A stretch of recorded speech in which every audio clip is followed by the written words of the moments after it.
এই যে বিজলি বাতি দেখছো, বাতিও আছে, লাইনও আছে, কিন্তু আলো কখন জ্বলবে সেটা আল্লাহই বলতে পারেন। এই ঘরে আস্তে আস্তে উঠোনে জলের কল দেখলে না,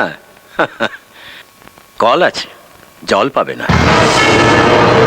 হাসপাতাল আছে, রুগী আছে, ডাক্তার নেই। কেন? কেননা এমএলএ সাহেবের নার্সিং হোমটা তাহলে চলবে না। ওনার ভয়েই এখানকার ডাক্তাররা সব চাচা, ছোট না তাহলে আমাদের বসতে দিতে আসছে। হ্যাঁ, তার মানে ওরা খবর পেয়ে গিয়েছে তুমি এখানে আছো। ছোটনকে? ওই অবিনাশের ডান হাত, তুমি যাদেরকে মেরেছো ওরা সব ছোটনের দলের ছেলে।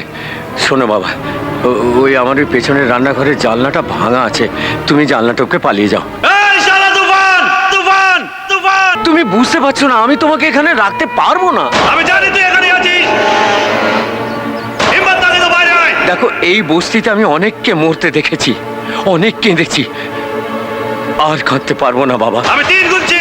আর এই বস্তিতে কেউ কষ্ট পাবে না নাসির চাচা, কাউকে কাঁদতেও হবে না।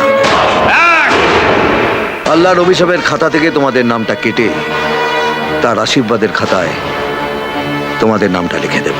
2 তোমার আল্লাহ আমাকে হাড়ে হাড়ে চেনে, জানে এ শালা বছরে 1-8 বার আসে, আর যখন আসে সবাই ফাঁসে।